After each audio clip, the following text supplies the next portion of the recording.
નમસ્કાર મિત્રો, તો આજે આપણે સૂર્યનારાયણ વ્રતની વાત કરીશું, તો તમે તેને જરૂરથી સાંભળજો. આ વ્રત મહાસુદ સાતમ એટલે કે રથ સપ્તમી અથવા તો કોઈ પણ રવિવારથી શરૂ કરી શકાય છે. સવારમાં સ્નાન કરીને સૂર્યનારાયણની પૂજા કરવી, વાર્તા સાંભળવી અને સૂર્યનારાયણ કહીને હોંકારો પૂરવો. આ વ્રત 6 માસના રવિવાર સુધી ચાલે છે. સૂર્યનારાયણ જંગલમાં રહેતા હતા. એક દિવસ એમણે એમની માને કહ્યું, માં, મારો વિવાહ કરો ને. ત્યારે એમની માએ જવાબ આપ્યો, બેટા, આ જંગલમાં એવું કોણ હોય કે એની સાથે તારો વિવાહ કરું? માં, આ વનમાં એક રાણી રહે છે. એમને રન્નાદે નામની કુંવરી છે. એને હું જોઈ આવ્યો છું. એ મને પસંદ છે.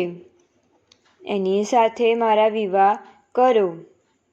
બેટા, તેઓ હા પાડશે? એકવાર પૂછી તો જુઓ. અને સૂર્યનારાયણની મા પૂછવા ગયા તો રન્નાદેની માએ ના પાડીને કહ્યું, સૂર્યનારાયણ આખી પૃથ્વીની પરિક્રમા કરતા સવારે જઈને સાંજે ઘેર આવે. ત્યાં સુધી મારી દીકરી ભૂખી રહી શકે નહીં. એટલે માં પાછા આવ્યા. બીજા દિવસે સૂર્યનારાયણ કહે, માં, આજે રન્નાદે આપણે ત્યાં તાવડી માંગવા આવશે તો તમે આપજો. પણ એમ કહેજો કે જો એ ફૂટશે તો ઠીકરીને બદલે દીકરી લઈશ. માએ કહ્યું, સારું. બીજે દિવસ રન્નાદે તાવડી લેવા આવી ત્યારે આ શરત કરવામાં આવી. એ શરત કરીને તાવડી લઈ ગઈ. રોટલા ઘડાઈ ગયા અને રન્નાદે અને તેની માએ ખાધું. પછી રન્નાદે તાવડી આપવા ગઈ. ત્યાં રસ્તામાં 2 સાંઢ લડતા રન્નાદે સાથે અથડાયા. એમાં તાવડી ફૂટી ગઈ. એટલે શરત પ્રમાણે એના વિવાહ સૂર્યનારાયણ સાથે કરવામાં આવ્યા. બીજે દિવસ સૂર્યનારાયણ રન્નાદાને પરણીને લઈ ગયા. સૂર્યનારાયણ તો સવારે ફરવા જાય અને સાંજે પાછા ઘેર આવે. એટલે રન્નાદે રાત્રે સૂર્યનારાયણ ઘેર પાછા આવે ત્યારે તેમને જમાડીને જમે. આમ આખા દિવસ ભૂખ્યા રહેવું પડે. આથી રન્નાદે તો સૂકાતા ચાલ્યા. જેથી રન્નાદેની માએ એને શીખવાડ્યું કે તારે સૂર્યનારાયણને સવારે સાકરનું પાણી પાઈને મોકલવા. પછી તારે આખો દિવસ જમવામાં વાંધો નહીં. પણ સૂર્યનારાયણ તો ના પાડી. એમને કહ્યું, પૃથ્વીના જીવમાત્રનું હું પૂરું ન કરું ત્યાં સુધી મારાથી પાણી પણ ન પીવાય. આથી રન્નાદેને એમનું પારખું કરવાનું મન થયું. એમને એક કીડી લઈને ડબ્બીમાં પૂરી દીધી. સાંજે સૂર્યનારાયણ ઘેર આવ્યા ત્યારે તેઓ જમવા બેસવાની તૈયારી કરવા લાગ્યા. ત્યારે રન્નાદેએ પૂછ્યું, તમે સૌનું પૂરું કરી આવ્યા? હા. ખોટી વાત. આ ડબ્બીમાં કીડી છે, એનું તમે પૂરું કર્યું નથી. આમ કહી રન્નાદેએ ડાબલી ઉગાડીને જોયું તો કીડી અંદર ચોખાનો દાણો કૂતર્યા કરે.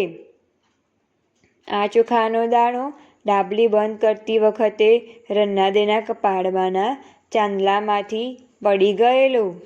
આ જોઈ રન્નાદે વિચારમાં પડી ગયા અને પોતાની ઉપર શંકા થવાથી સૂર્યનારાયણ ગુસ્સે થયા. એને શાપ આપ્યો કે તમે રાજ્યા કરશો તોય ઓછું પડશે અને તમારે સદાય ભૂખ્યા જ રહેવું પડશે. આમ કહીને સૂર્યનારાયણ તો જમવા બેઠા. રોજ સૂર્યનારાયણ જમવા બેસે ત્યારે બધું જ ખાઈ જાય, માત્ર 2 જ કોળિયા બાકી રાખે. એમાંથી એક કોળિયો રન્નાદે ખાય અને એક કોળિયો એની સાસુ ખાય. આથી સાસુ વહુ સુકાતા ચાલ્યા. એટલે સૂર્યનારાયણ કહે, માં, તમે મારું વ્રત કરો. મારું આ વ્રત 6 મહિનાનું છે. 6 માસ સુધી દર રવિવારે સવારે વહેલા ઉઠી સ્નાન કરી મારું પૂજન કરવું, પછી મારી વાર્તા સાંભળવી. 6 માસ પૂરા થાય એટલે વ્રતનું ઉજવણું કરવું. ઉજવણું કરતી વખતે 4.25 શેર ઘઉંનો લોટ, 1.25 શેર ઘી અને 1.25 શેર ગોળ લેવો. તેના લાડુ બનાવવા. આ લાડુ મને ધરવા. પછી તેના 4 ભાગ પાડવા. એક ભાગ રમતા બાળકને આપવો, બીજો ભાગ ગાયોના ગોવાળને આપવો, ત્રીજો ભાગ માડીને આપવો અને ચોથો ભાગ સુપાત્ર અતિથિને જમાડવો. અને સૂર્યનારાયણની માએ આ વ્રત કર્યું એનું ઉજવણું પણ કર્યું. એ વખત રામ લક્ષ્મણ ફરતા ફરતા ત્યાં આવી ચડ્યા. અતિથિનો ચોથો ભાગ એમને જમાડી દીધો. જમીને રામ લક્ષ્મણ પર્ણકુટી ઉપર આવ્યા.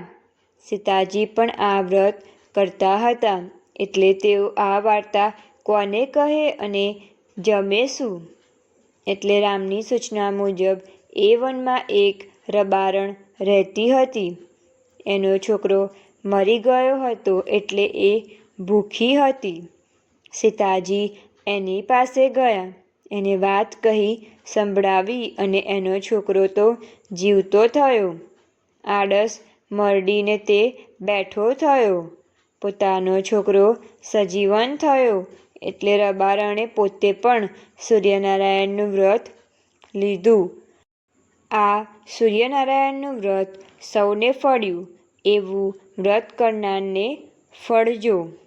અને આવા વિડીયો જોવા માટે અમારી ચેનલને લાઈક, શેર એન્ડ સબસ્ક્રાઈબ જરૂરથી કરો.